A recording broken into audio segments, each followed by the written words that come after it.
one. So just give me a feeling of the group, or anyone interested in going into farming. Okay, you guys need a lobotomy. Okay. So anyone in just wanting to be in the farm industry, like a PCA or a researcher, or mostly just wanting to be farmers. Well, that's good.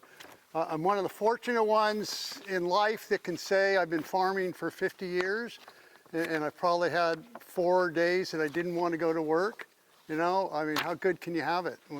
And those days were just because I was hungover. So it's like, you know, farmers like to drink as much as anyone else, probably a little more. But I'm perfect for the job. good. Yeah. No. There's a lot of tension sometimes at night. A cold one or a cocktail hits the spot. So let's see. Well, we'll start in. So who am I, what am I, you know, what's going on? So I graduated in 1974 with a degree in political theory, okay?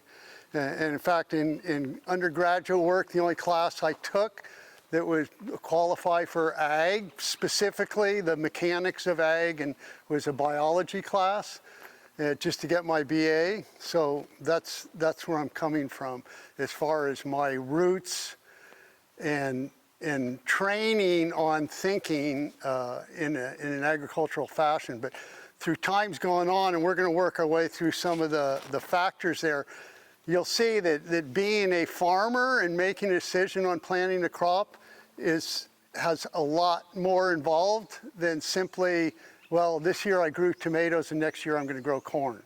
You know, that's why the list is there. And we'll just bounce through kind of fun quickly. You know, we're not going to dwell on a lot, but a lot of it is for you to understand, especially for our farm system, because our farm system is much more. We're farming to the future. We're not as concentrating on this year per se as just this cycle, this farm system. So the corny cartoon. Okay, so like I made this up to explain. Actually, I'm not so sure that Jeff, one of his prior classes, wasn't the impetus for this. Is I didn't realize that we had a farm system. Okay, I mean that sounds stupid, but that's reality. And until talking and having classes come, I've done stuff with Amelie Godin and also Kate Scow, Mark Van Horn. He's retired now. I think actually Kate is too. But anyway, as I talked and tried to develop thoughts to present to these classes, I realized, you know, it's really important that consideration's given to more than just the NPK. Like we don't do, everyone, NPK, nitrogen, phosphate, and potash. Like that's the basis that most farmers operate their farm on, okay? We almost give zero consideration, almost zero consideration to NPK. We do. But we realize that if you're going to farm thoughtfully, and like one of our premises is we want all our land to get better every year, okay? If you're just farming in a chemical fashion, you're degrading the soil.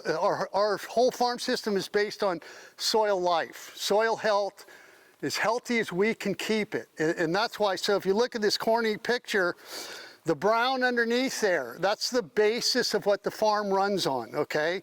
And we respect all aspects of that, and if we're not respecting it, we're in one way, we're digging away and we're beating down the ground. You know, like let's just say crop rotation, okay? If we're not doing a crop rotation, we're gonna start having disease and insect problems. Okay, our farm, we're growing, yeah, you should have an idea. So we're 1,400 acres and we're 23 different fields and we're spread over 10 miles. Okay, so we've got, and we're growing on the average approximately 15 to 20 crops a year. So we've got a lot going on in a lot of different fields. But these principles in the cartoon are universal. It's like we just got certified. We're the first regeneratively organic certified row crop farm in California. And to get that, you need to fill all these, plus it's a super heavy emphasis also on social fairness. And we had to do nothing different to qualify and get certified. Our farm just ran that way, and we actually had buyers come to us saying, you know, we know what you're doing on your farm. Would you get certified regenerative? Because for us, it's a gold mine, as consumers now are really giving more value than just organic. They want a farm where the community's getting better, the environment's getting better, and the farmer's staying in business. You know, somewhat of giving more emphasis to the 3 Ps, you know, of profit, people, and planet. And if your farm's doing that, you're moving in the right direction. So this is how we stay keeping our farm getting better every year.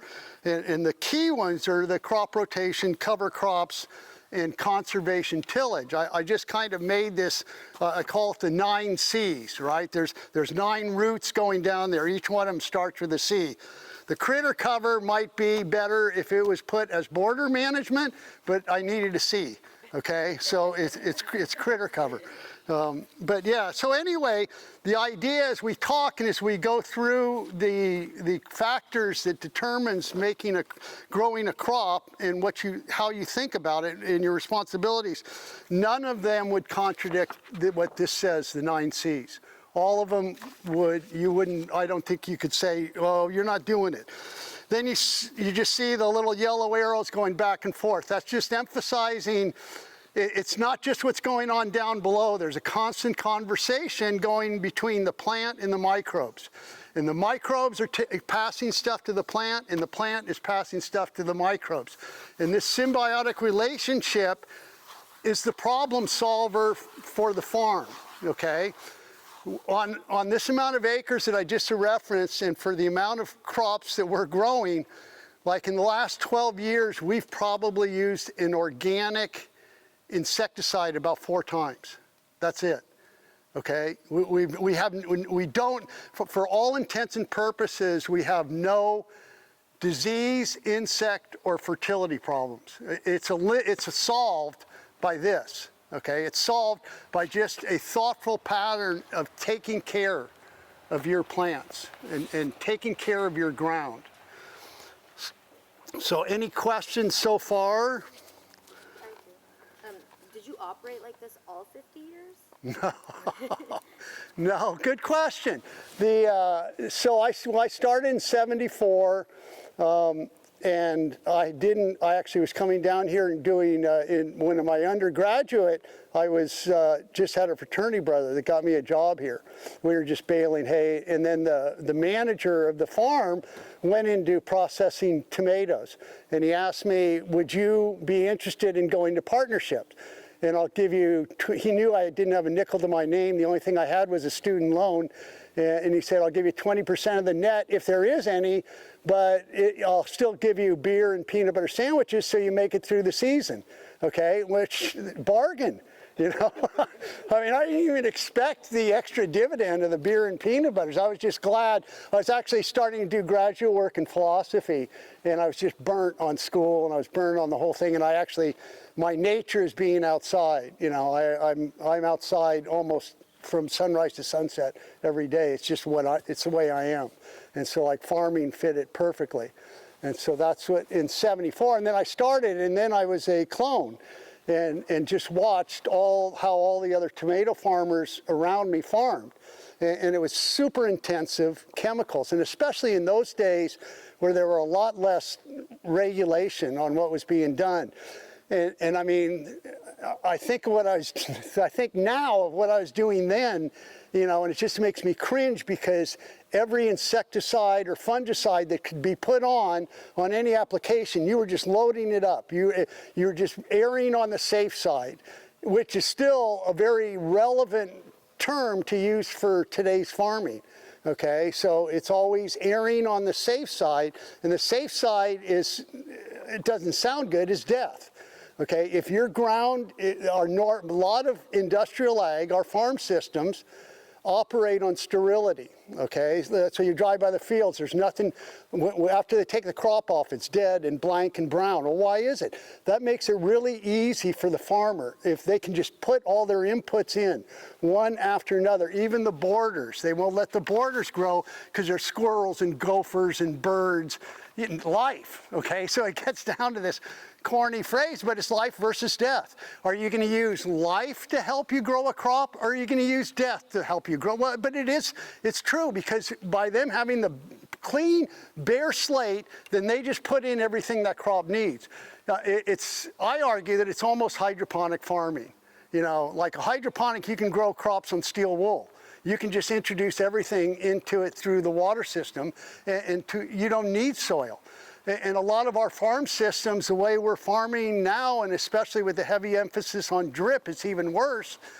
It's the nutrient density, which you see up in the clouds. I should finish the thoughts. The nutrient density I'm putting in red, because I think that's one of the biggest advantages of what we're doing, is that our soil is alive, so the microbes are providing the balance that's needed that goes to the plant, which gives you, like I would 1,000 times rather eat one of my tomatoes than a tomato out of a hydroponic plant house. Okay, it's been fed everything it's needed, but it hasn't been getting all the mix of cobalts and zincs and manganese and what have you, all these trace things that the plant is telling the microbe, I need this, I need that, I need that. And the plants don't kamikaze themselves, right? They're going to take what they need. And whatever they need, that's what's going in there. So you have a balance, and you have a balance on texture, flavor, your 5 senses. Like I would be willing to put one of my tomatoes against any hydroponic tomato and have a blindfold test, and I'd feel like it'd be 95% of the people ate it would say yes, and it wouldn't be just flavor, it'd be texture, it'd be color, it would be slicing it and catching that powerful whiff, right, of a tomato. Instead of you cut a tomato and you don't smell anything, guess what you're getting? It's empty. You know, it's a tomato and it looks great, but in a sense it's just a red water ball. Okay, so that's we've just, and none of this has been master planned. All this has been totally serendipitous as we've gone on. But as our farm operation, like in '85, we picked up a field that worked very easy, right? This is whatever, 37 years ago. And that was the slap in my face that we're going the wrong way. The ground I was farming, everything's leased. I'm first generation. I've never, you know, so all the ground has been leased. Eventually I bought ground, but it took a long time. But anyway, that ground told me the ground doesn't have to be miserable.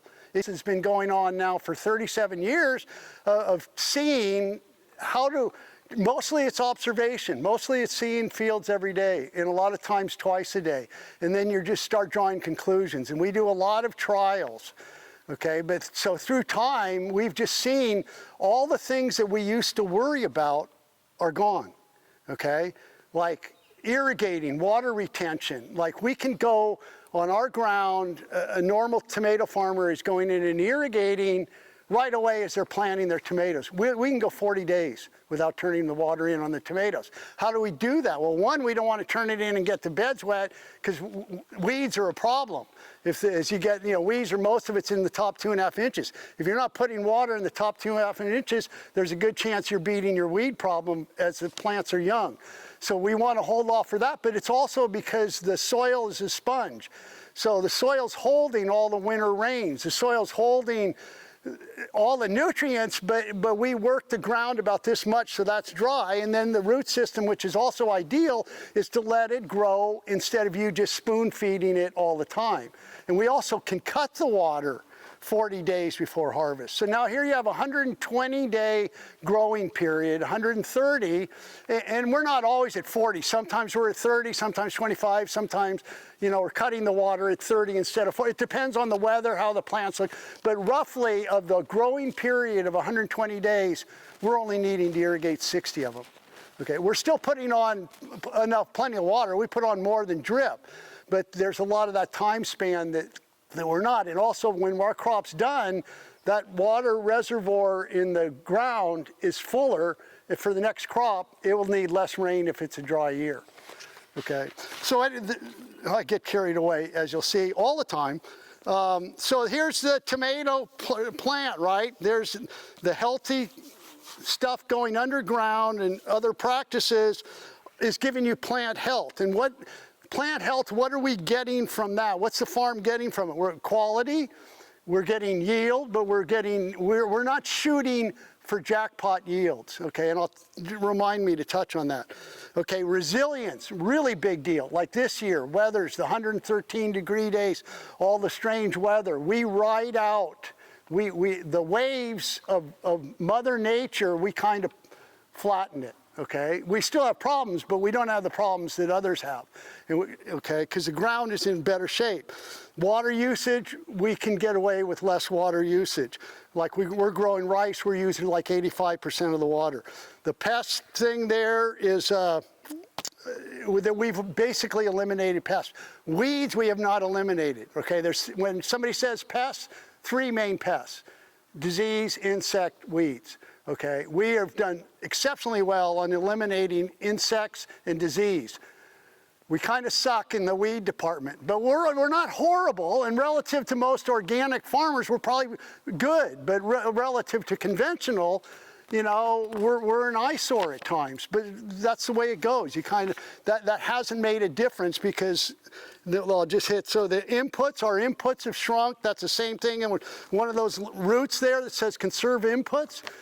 So our farm is like minimalism, okay? In other words, we till less, we water less, we fertilize less, and we use less plants. Because if you overload any of those I just mentioned, you're manipulating, per se, the environment and nature and its ability to do what it's going to do. So you go on the lighter side and you trust that your ground's healthy enough and it's going to take care, and it's also, you create a bunch of headaches. For an example, tomatoes, okay? A lot of processing tomatoes are grown on 2 beds, 2 rows on a 60-inch bed.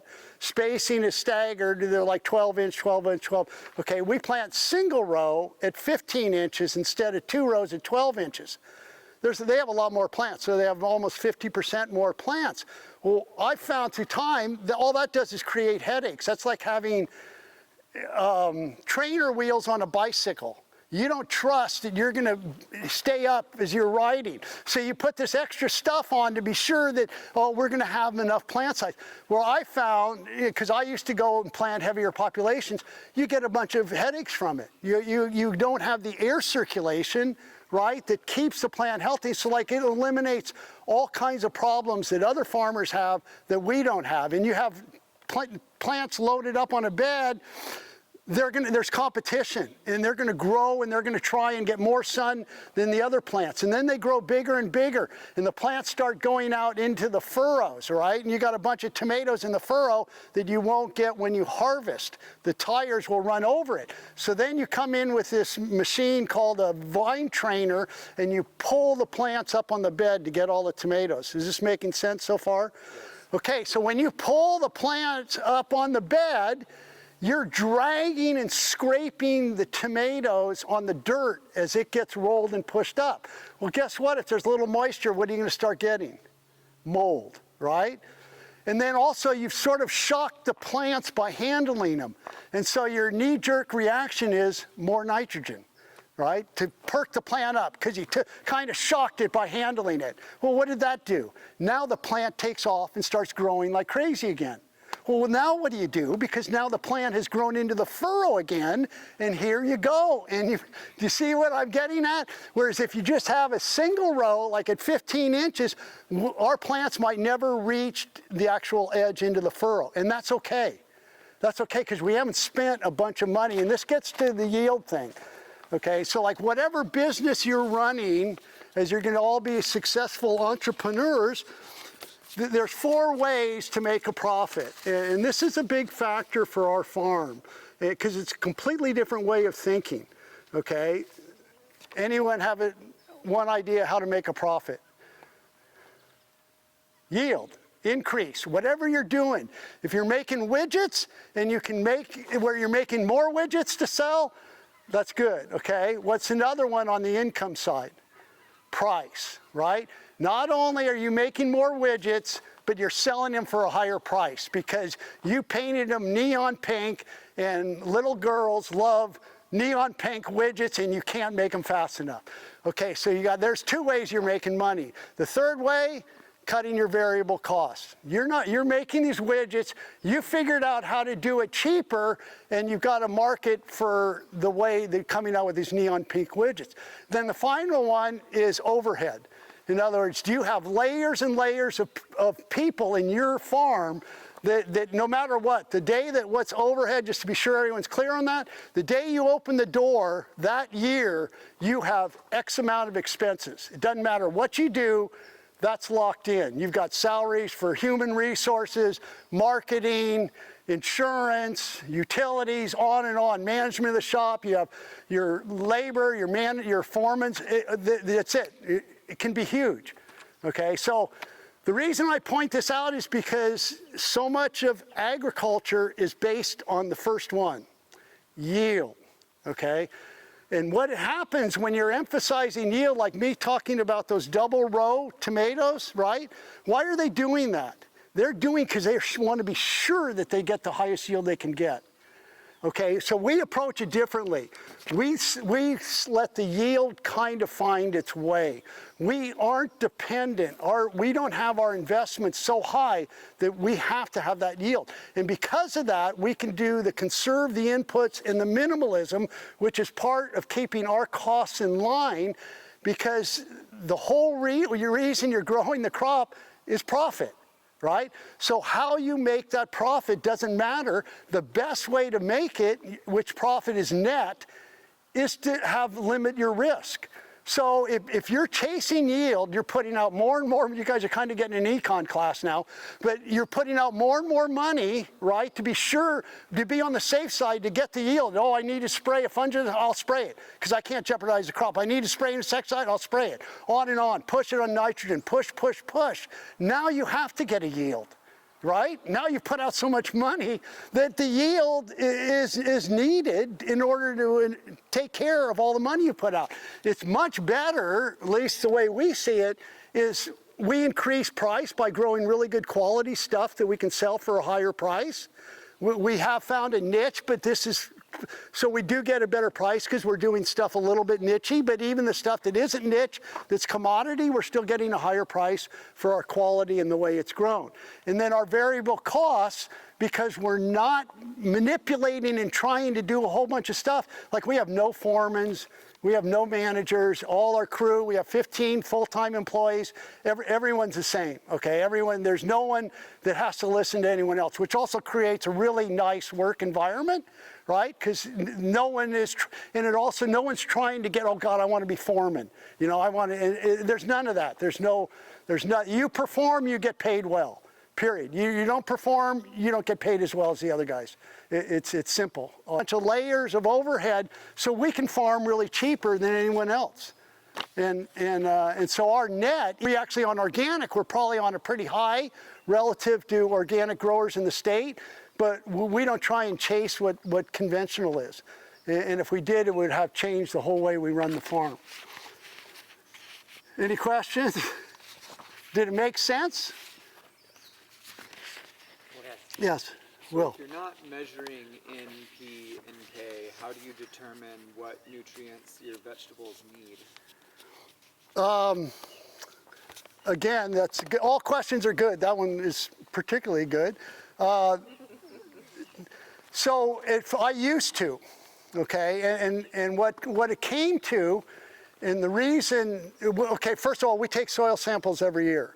And now we've also increased it. Not only do we take soil samples, we also take samples for the microbiology. I'll answer your question before I get carried away again. We found that in the world of organic farming, it is really challenging to be specific on what's available, because you've got almost like a 4 or 5 year process going on in the soil. Okay, we put 10 to 15 tons of biomass in the ground every year. Okay, what form is that in? Some of it's cover crop, incorporating your winter cover crop or is your summer cover crop. Some of it's crop residue, like corn, rice, wheat, well, even tomato, every crop you grow. And the third one is compost. Okay, and that totals, we end up at 10 tons approximately when we grow tomatoes, because there's really very little biomass after harvest. We end up at 15 tons when we have like corn and rice. Wheat, we're probably closer to 13 ton. And then there's the variation on the compost. If we're gonna be growing beans, we're gonna be putting on hardly anything. If we're gonna be growing corn, we might be as high as 7 tons to the acre just for the corn. So that's one. Now just think of all that stuff being put in of different forms, and then this has been going on for years, okay? And so like what we found, we'll bump the compost amount to bring the nitrogen up for corn, and we won't do it for beans. I'm taking the two extremes. But for the most part, what our system is, it's just this digestive cycling system that we just keep feeding the soil. And the soil is digesting it and cycling it, and it's providing what the plants need. And we've just found that there's things we've screwed up on, no question. And it's still a learning curve. We learn every day, okay? But basically, you just want to have it where you're not putting a bunch of biomass in the ground before you plant, because the carbon gets tied up, the carbon ties up the nitrogen, a bunch of headaches. But so we're thoughtful on how and what we do, and some of that's on the factors. You'll see a little bit of that. So how do you say, when is this nitrogen going to be becoming available from the crop residue or the compost or the cover crop, you know? And some of it's available fast. Some of it's available, it takes more than a year. And I'll give you an example of that. The head fertilizer guru for the UC system was taking petiole samples of our tomatoes like 3 years ago. And he comes in one of the fields, he's going, Scott, you're really low on nitrogen, you know, and we don't want, okay, he says, man, we're really low on nitrogen. And I just said, yeah, okay, you know, thank you, but I didn't do anything. Yeah, well, duh. But what happened was, okay, a good organic tomato crop is 40 ton to the acre, okay? That field went 52 tons to the acre. So what am I concluding from that? I'm concluding that there were goodies there. There was nitrogen there, but it's in so many different forms, and the releasing, it isn't happened. So much of analysis is of scientific analysis of your NPK, I think, is behind the times. I don't think it takes in soil that is super jazzed up and alive and has activity going on in every stage. Stuff breaking down, humus, you know, stuff deeper, like for us, we don't get the carbon sequestration and in-phase these days. We've increased our soil organic matter 1.5%, but it's taken 35 years to do it. It is not easy to increase, especially with our crop rotation. But our carbon sequestration's been okay. But just think of somebody putting in 10 to 15 tons a year. You would think our soil organic matter's gone from like 182 to like 32 to 37, okay? But you would think it would be at 6 or 7% soil organic matter, but it isn't. So, and talking to professors Scow and Godin, they feel that because the ground is so flocculated and aggregated that it's so much is moving through the system. And so like we might have outrageous carbon sequestration at 5 feet, but it doesn't necessarily show where, which I think they're measuring wrong. Too many people, many of them are measuring, from 0 to 8 inches, and there's too much activity at 0 to 8 inches. There's a lot of oxygen, there's a lot of heat, there's a lot of water. I mean, there's tons of reactions going on, and it's gonna move down and go through this. Personally, I feel it should be sampled from like 6 to 18 if you're gonna have a chance of hitting closer to carbon sequestration. Jeff? Just a pause here. So this is, Scott's talking about 15 tons of dry matter going into in compost, cover crops, or crop residue. So Scott, they have a field at the UC Davis campus of broccoli, and they did a very big cover crop. This is part of the reason I want to get those cover crop biomass data from you all, so you have a feel for what he's talking about. 15 tons, some of the big cover crops that we had this summer is probably close to that, all right? It's over 10, I'm guessing it there. So just imagine what Scott is saying here, doing that amount of biomass year after year into his systems here, compared to a field next door of his neighbors that hasn't been doing that. So that's some of this building that he has been working on to achieve here. And I just that's why we'd like to get those data from the class here at some point there. But keep going. Any other questions that people have? Anything comes to mind here? We take a little quick break here with him. All right, I didn't mean to interrupt. Keep going. No, it's fine.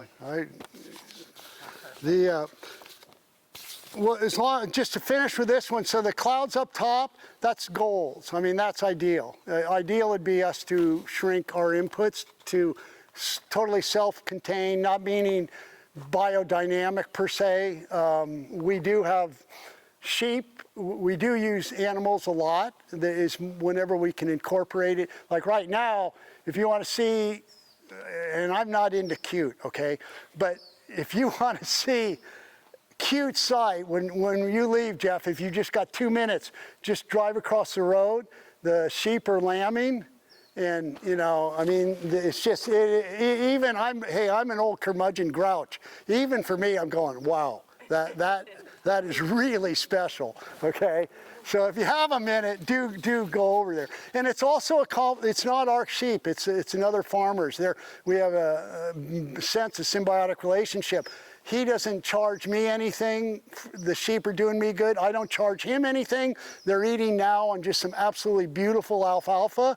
And so he has like 6,000, but he's taking all his breeding pairs, all the females to our field, because he's knowing that they're going to get the best diet for the lambs. So it's a quiet pat on the back for park farming, organics. So anyway, that's what the top part is for, that I'm hoping to achieve it. And just finally, because you brought up the NPK, the only inputs that we're doing is compost, cover crops.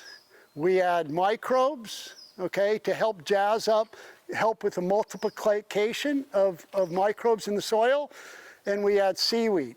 And the seaweed and the microbes cost to us is around $12 an acre, okay? So I don't know if you can appreciate that, but that would be like getting a dime cup of coffee in Starbucks compared to what most people spend to grow their crops, okay, and put their inputs of what they're putting in.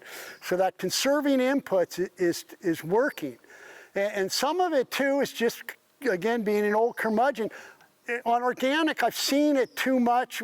I spent years and years chasing and following NPK and soil samples, and oh yeah, put on this snake oil, and oh yeah, put on this, it's going to make a difference. And through time, I was just saying, just the best thing to do is don't think you're so important, Feed the soil, get it going. Again, this is all serendipitous, and it'll take care of itself. And so the other thing I feel right about our farm, everything we do on the farm is positive. There's nothing that I don't feel good about on what we're doing to the soil. We do targeted tillage. This says conservation, but it's just because of the sea. We do targeted tillage. In other words, whatever that field needs for us to be able to have a seed bed and control the weeds, that's what we do. So like maybe some fields we don't till at all. We do no till. Other fields, deepest we want to till on top of the bed is like 3 inches. But we do go into the furrows. If we get time, we'll go by fields and you'll see. So we have the one we have here of controlled traffic, right? One of the roots. What is controlled traffic? So this is really critical as the whole package of farming.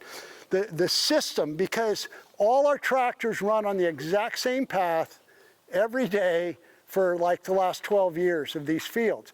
So we're not putting weight per se on most of the growing area. Of a 60-inch bed, okay, about 45 of it is top of the bed and the 15's in the furrow. So you could say 75% of our soil is only worked this much, right, all the way around. Then the furrow, where all the weight of the tractor is, we'll go in every year and we'll work that 18 inches deep or so. We'll shatter that because there's no hiding. We have to run tractors, but how do you run tractors without it destroying all the soil? That's why we give a lot of value to that controlled traffic. Which is also cost. How do you do controlled traffic and all that? GPS.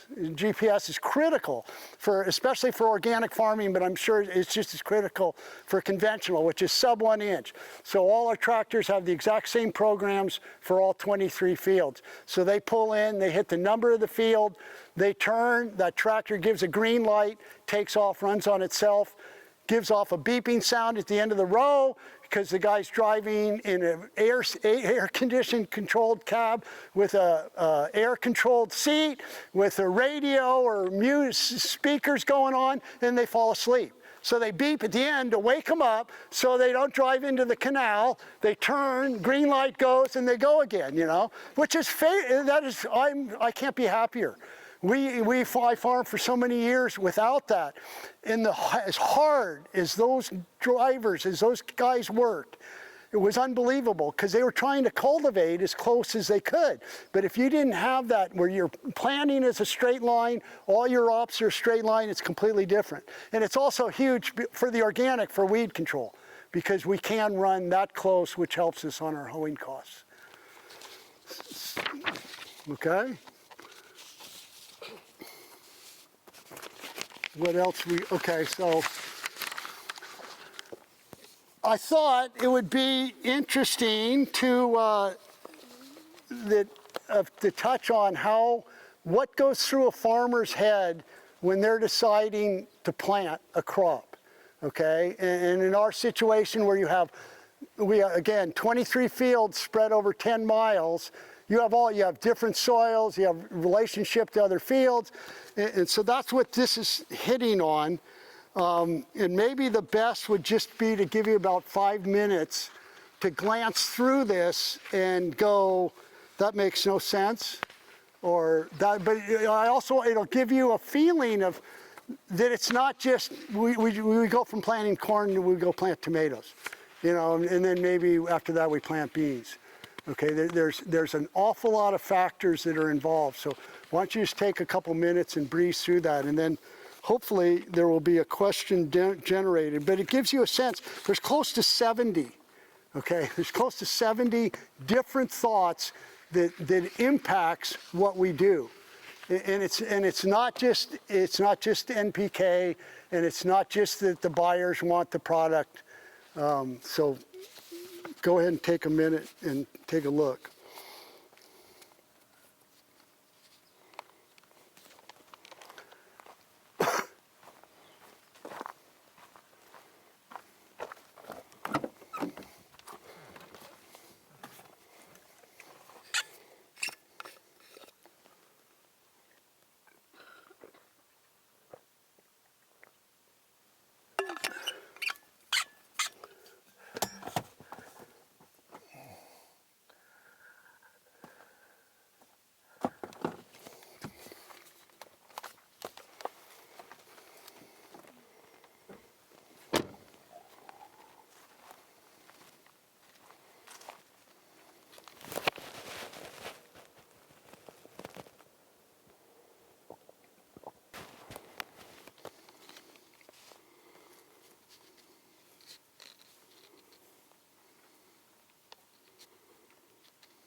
sort of all the questions, or all the factors, stupid overthinking of a farmer, or do any of them make sense, or can you imagine this much going through on trying to decide what to do? We're going to walk out into this field, and then we'll have this with it, and then you can start calling BS on me on whether these ideas match out there what we're doing. But also, as a note, I mentioned to Avis, we were driving in, this grove, okay, this has not been touched to speak of, we think, for about 100 years. Okay, so this is what the Sacramento Valley would look like if there was no agriculture going on. So yeah, it's just, and yeah, the natural spacing of the oaks. I mean, I appreciate, just like if nature's given its chance to do what nature does, you know, it doesn't kamikaze. And through time, this is what's made me appreciate more and more. Like, why are we, you know, we have almost zero insect problems, and it's just weird. It doesn't fit. And what's going on, and I can't give a reason for it except for that those 9 C's, between them, they're finding this balance, okay, of good guys and bad guys. You know, as an example is, if you go to talk to any pest control advisors, PCAs, or a university, academia on borders and blackberry vine and growing tomatoes, that's kiss of death. You're gonna have, it's called the stink bug. Stink bugs are gonna inundate your field. Almost every field we have has blackberry vine growing naturally. We grow 25,000 tons of tomatoes. We have 0 stink bug problems. Okay, what's going on? And so, and I don't know, but what we do find is that the nature, if you're not in there, the more you're taking away the chance for nature to do what nature can do, is the more problems you're going to have, because you're just taking away their ability, the nature's ability to take care of itself. Okay, and eventually it's going to seek balance, and a good example of that is weed resistance. Okay, like say rice. You're not. So how is it that this resistance, herbicides are put on, right? It should work, and then, well, wait a second. 5 years later, there's a few weeds in the field that should have been killed, but they weren't. And then they go to seed, and the next year there's 2,000 of them, and the next year there's 200,000 of them. What is happening there? It's what it is that nature, it wants to have that type of species in that area. And by God, through time, it will find a way, just the natural genetics of what goes on in life, it's going to find a beater, the same way that we all came to be. You know, I watch it happening, the resistance develops if you keep taking it away the way it wants to be. It's going to figure out a way. It might take 10 years, it might take 20 years, it might take 2 years, but it's going to happen. So it's much better not to try and influence it. It's not to try and manipulate nature to get it the way you want it. It's better to try and just watch, observe, appreciate, take care of it and be gentle and let it do what it can do. And that's what's giving us our insect disease and really fertility. But if you shoot for the big one, if you're going for gigantic yields, then your mindset changes, and now you're not doing it anymore. You know, so it's just, you have to have seen and experienced. So I describe this to other farmers, and they're just like, you know, no way we'll do that. We don't have time to do that. That takes too long. It's too complicated. There's too many unknowns. There's too much risk. And I understand. Our whole farm is long-term thinking. Like I first said, we're farming for the future, not instant gratification. And almost all industrial ag is instant gratification. How much money can I make this year? And I'll worry about what the ground's like next year. Okay, well, guess what? In time, it's going to degrade. And farmers go, well, it looks like it's worked for 50 years. Yeah, but how much more your costs are using, how much many more chemicals are using, and what are your grandkids going to have? Yeah, maybe you're fine, maybe we're all fine, although I really don't think we're all fine. I personally think there's a lot of health problems that would be eliminated by the stupid 9 C's, okay? In other words, if you're producing food grown naturally, the chances of the chemicals being used, being in the water, being in the soil, being in the air, you know, a lot of the chemicals are still relatively new. It's not like that we've been using them for 200 years, right? I mean, some of them are 20 years, some of them 30 years, some of them are 10 years. Who knows what the impact's going to be? You do know what the impact of natural forces are. They're safe. So, questions on any of these? Come on, 70, I exposed myself. Totally, yes. One of your questions is, can the crop be insured? And I'm just curious how many of your fields or crops you do insure and what that looks like for you. Okay, hemp, you can run into a problem with it because it's so unknown. But for the most part, when I've been organic now for actually 30 years, and when I first started, we actually had insurance companies that didn't want to insure us. They just didn't think there's any way you could do it. So now, if you branch into new crops, yeah, you can. There's a chance that a company will balk at it. Yeah, and that's run through, well, there's a couple.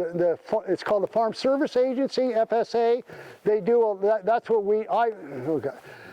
we use, and it's like $10 an acre, and it's really cheap. I'm pointing that out though because we're growing so many different crops that aren't grown here in Sutter County that they couldn't figure out how to insure them because we're not doing what everyone else does. And eventually we got insured. And since I have an opinion on everything, as far as insurance, we try to stay away from it. It's a mental cop-out, okay? If you know your ass is covered, you have a different approach to a problem than if you know you don't, okay? And I've watched many farmers just good like they're growing a bean crop, and you know, it's like, well, it doesn't matter if I don't get the crop off, it's insured. But it changes the way you think and approach things. So like, yeah, we're kind of stupid about how much insurance we get, but for the most part, we almost do no insurance. Of course, we insure our equipment, you know, or anything like that, but actual crop insurance for rain or you miss planting or what have you, we tend to stay away from. But again, site up here, you know, it's like, I've been doing it, I know how easy you can be swayed and you can cop out and you can have excuses. You know, like we kind of like to call our farm no excuse farm. We don't cop out on any issue. We face it and we solve it. And if we can't solve it, we don't do it. Say years ago, we used to have a problem with an insect, which we actually aren't having anymore, and which is I think, sort of proves that point that the system has developed. Like we're growing carrots now that Lagus a plant bug, it'll go sting the bloom and what have you. Well, we used to try and grow baby lima beans. And the market was fabulous. And I tried everything possible. I mean, we were out at 2 in the morning with a helicopter flying on all kinds of organic insecticides trying to kill the buggers. Failure, failure, failure, you know, and the guy's going, well, next year, you know, a good bean price then was like $50. And you go, no, I'll pay you $100 a pound next year for baby limas. And I go, you can pay me $10,000 a pound. It doesn't matter if you have 0 pounds, you know.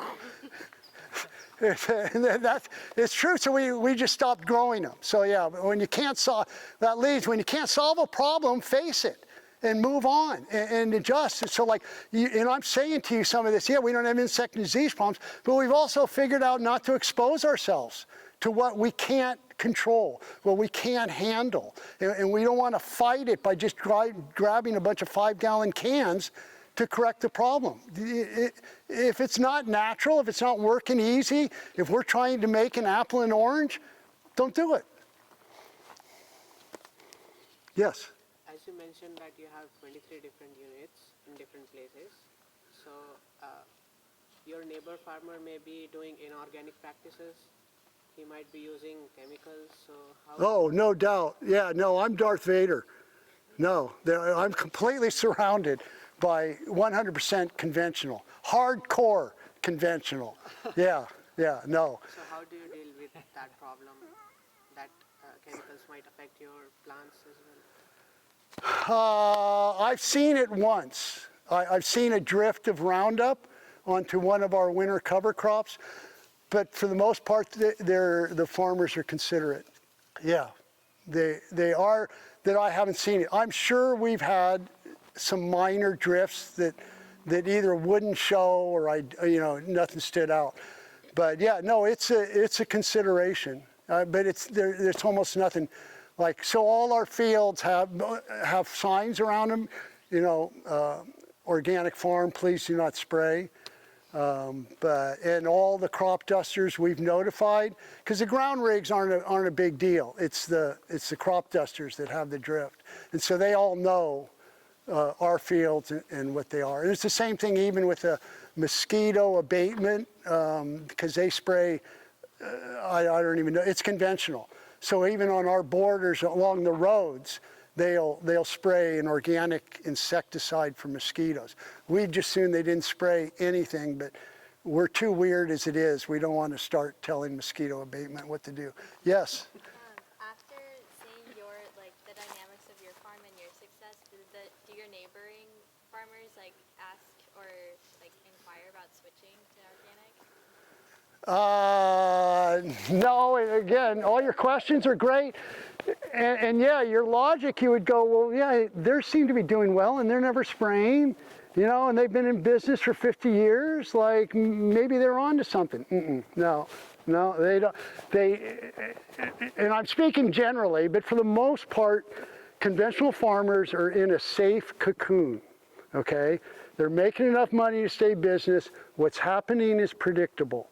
Okay, they see what we're doing is low risk. I almost say the other. I think they have the risk. Okay, their ground isn't as strong and as healthy to take the vagaries of weather. But I'll give you a perfect example of what you're asking. So we grow rice way different than anyone grows rice, and Jeff's heard this one a few times. But it can't be a better example. And so Brian, my son, who he's buying me out. The farm is his. I'm basically an overpaid parts runner, but I'm still around checking the fields every day. So, but anyway, we grow rice real different. We have a neighbor, a good friend, and we are growing rice next to his rice. And at the end of the season, we're at the shop. He drives up and he goes, "God, you guys really did stuff different." He goes, "I wasn't realizing that's actually what you're doing. Can you walk me through that?" So we walked through how we grow rice different than everyone else. He listens to it all and he goes, "I can do that. I won't do that, but I can do that." That's what it is. So, and he could do it. His ground's the same. And then I mentioned this resistance of rice, the weeds in rice. If he just switched and every third or fourth year grew rice the way we did, he would probably almost eliminate a whole bunch of his weed problems. But it's too different. So this is your question is a huge issue. I'm on a committee now for the state, this work group. There's 25 of us, and we're trying to design a farm system for 2050 that will almost need no pesticides.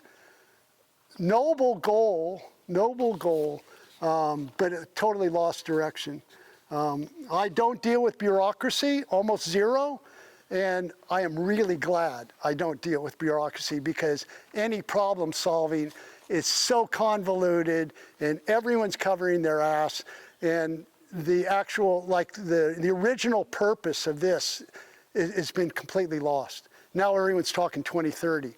Well, if you approach solving a problem a lot different, right? If you're taking 30 years to solve a problem, or you're taking 8 years, right? And that's, anyway. So, other questions? Avis. Will the crop contribute to blowing away sensitive niche market with oversupply? Is that your own niche market that you've created that you don't want to, or would it? Or others. We've done it. Yeah.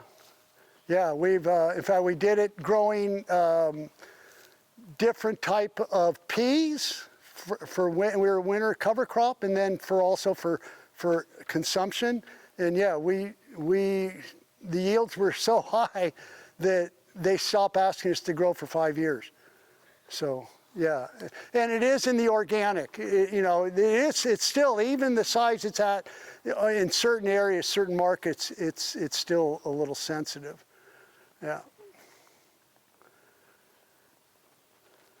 Yes.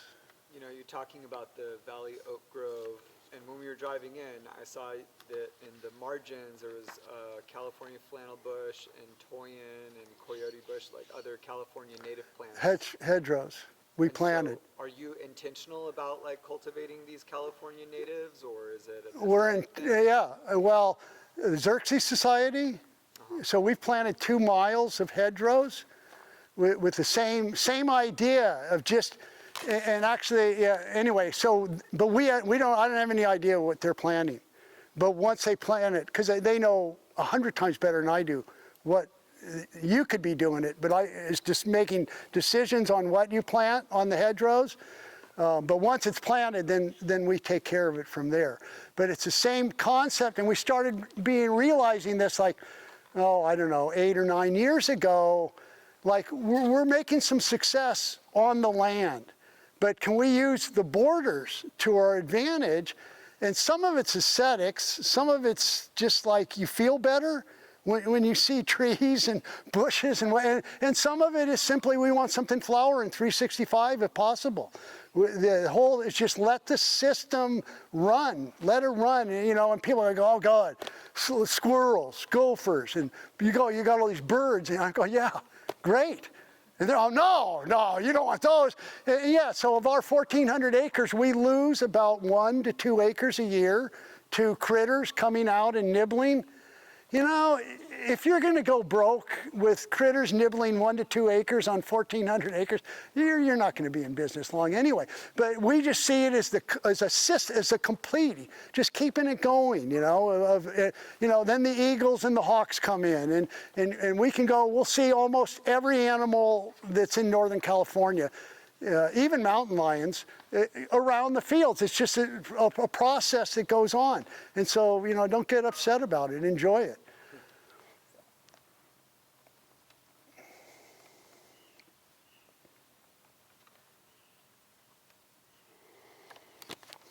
Okay, let's walk out there and you can hammer me.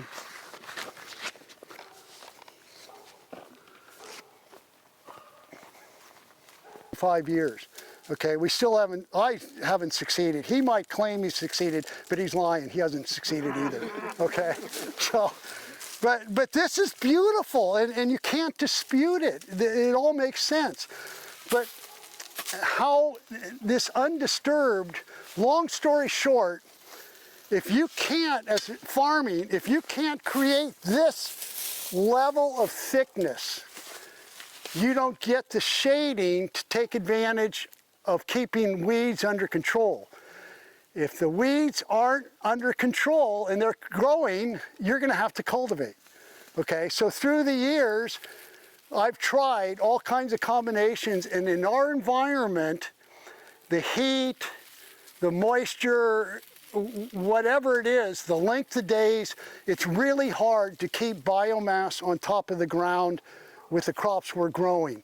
And so you're adding water, it's 100 degrees or it's 90 degrees, you're breaking down, and the next thing, it's gone. And it's gone, what happens? Weeds. What are you gonna do? I mean, the weeds will take over the crop, so you've got to go in and till. So that's like we say we'll do targeted tillage, is we'll go in and we'll work just deep enough to kill the weeds, and that's it, leave it alone. But because of that, now here, so say we had a bunch of stuff on top of the bed, corn straw or whatever, and then we have tomatoes planted. Well, you till, that's the whole cycle, everything breaks down again, and you're almost back to zero. So it's, I do not feel we can succeed. We're gonna leave here, Jeff, let's be sure we're on the road by 10:30. We can run down and I'll show them a no-till field, because it's on the way back. All right, okay, no, But the other thing, they know firsthand now from their broccoli field at Davis exactly what you're talking about. We've got got the weeds there, we have to do something about it. So we're right with you there. Go ahead. Okay, good, Joyce.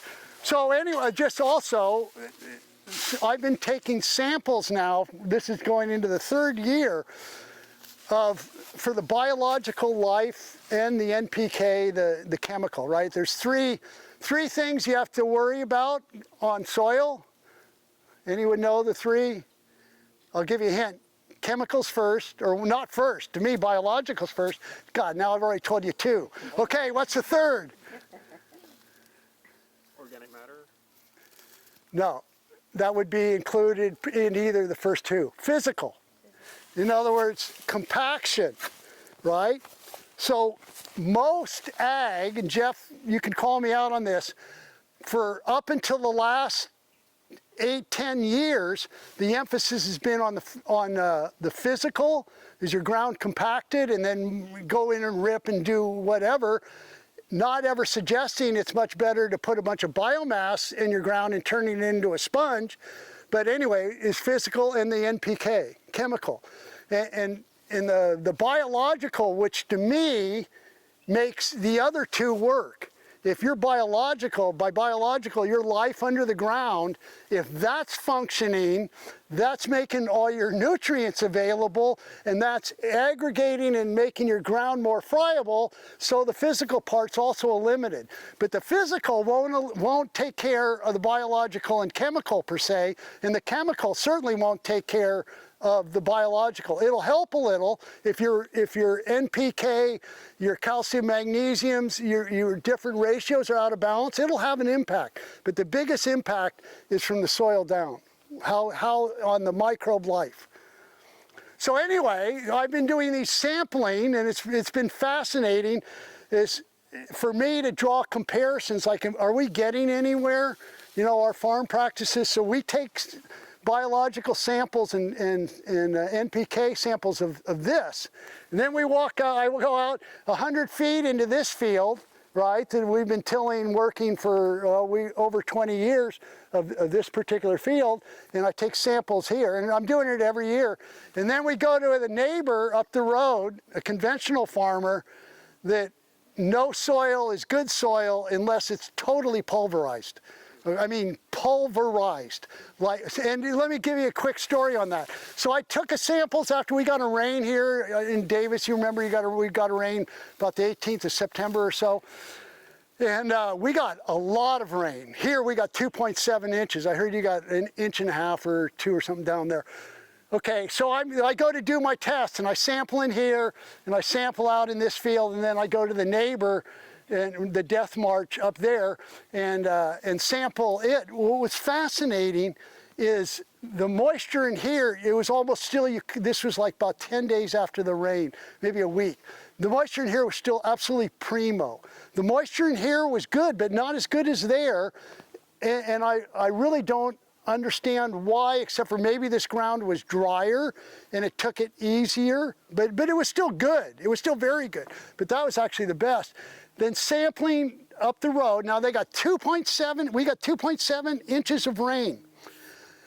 I go to take a shovelful, I go down 3 inches, gunk, gunk, gunk, you know, and wham, jam it in there, bone dry, absolutely bone dry.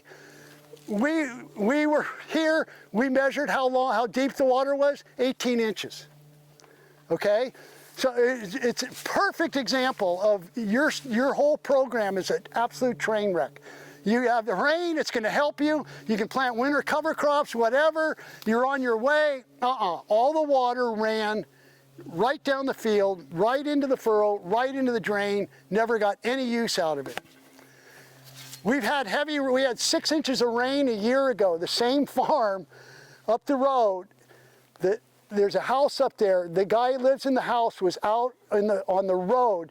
He had so much topsoil running across the road, not just down, across the road. Same thing, just everything you hear about the Dust Bowl, he'd make it. He'd fit just perfect. But he doesn't even realize or think that it's wrong. There's no slap in the face. Okay.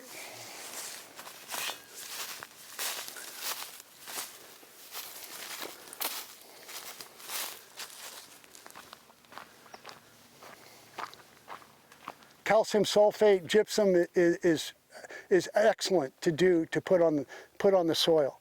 So that's why on years that it fits, that we're a little flush in the pocketbook, we'll put the gypsum on. If it's a rough year, no, we won't. But it's a really good way to put some money away you don't have to pay taxes on, that's making your soil better. Okay? Come on out.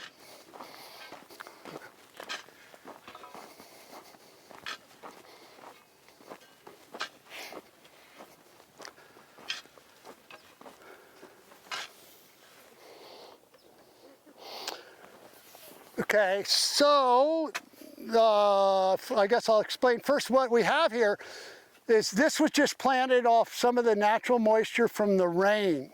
Okay, but our moisture, we ran a tillage tool that lightly pulled out the fall weeds that were there, and then we planted. In some of the areas, the seed might have got, we didn't spend a lot of time. From the time this came out, this was processing tomatoes, and by the time after it came out of tomatoes, we made no passes on top. We only ripped the furrows. We only ripped these furrows, this one and that one. Those are the two that the wheel tractor runs on. And the reason there's no plants in here is because we stepped on the plants to spread the gypsum, but it's still going to come up and the sides are going to fill. And also the field itself is going to fill out over time. Even on this, it just needs a rain. And so we have planted in here is three types of plants, or vetch, okay, like this is vetch, and a lot of that one's actually a tomato. This is a volunteer tomato, that's vetch there. Vetch and peas and daikon radish. Okay. Now, but your answer's perfect. The other thing that would be hit is when you're growing cover crops, ideally, and this fits for every crops, really for vegetables as much or more, you want to plant three types. You want to plant legumes like peas and vetch or bell beans. You want to plant forbs like daikon radish or mustard or something like that. And you want to plant a cereal, okay? And that gives and then it's just how much of a fanatic you are. Like it's sort of the in thing now to be planting these huge multi-species combinations of like 15 different, and to me that's great. And if you have the time and the interest, or you think you can get your money out of it, do it. You know, I've been planting cover crops now for 33 years, and we found that there's a right and wrong. But the most important thing is you're aware of what crop you're planting for your cash crop and when you're planting it. And the reason I say that is you don't want a bunch of cereals, okay? Because the cereals, you get some really huge root systems, which is beautiful. It's great, it's wonderful for the ground. But if you have a window, let's say you're supposed to be processing tomatoes on March 20th, okay? And you have this huge amount of biomass of oats and wheat or triticale or rye, and then you've got your legumes and you've got your forbs, your tillage is a completely different ball game. Okay, because the root balls and the size, and it's more on the cereals what's happening under the ground than what's above ground. What's above ground, if you hit it green and you run a chopper, that's not a problem. But underground, that root system is quite spread out and quite big, and it actually, what it does is it ends up calling us for doing more tillage to get it mixed in order for us to plant. Well, there's a couple problems with that. We don't want to till any more than we have to. For this field here, we're coming in, this field's going into sunflower, okay? So we're going to be coming into here and planting ideally about March 25th. We don't want to take a risk on cereals. That's why there's no cereals planted. If this was a crop that was going to go in and we were, say, rice or watermelons that are planted in the end of May into June, then we'll plant cereals because it's the right thing to do, but we're not going to have it impact the way we farm. We're going to grow the cover crop to fit the cash crop instead of growing a cash crop to fit when you can grow the cover crop. Like, I've been pushed numerous times by different entities of like, well, why don't you grow cereal rye? And cereal rye is wonderful, except for most of the cereal rye has to come off in May. If in May, late May, that's when it has to come off, well, I'm almost done planting all my crops for the year. I can't wait for cereal rye to be done at the right time, okay? So what other questions see on there? Call me out. Come on, see how much full I am of BS. Any question there, grab a question till to make.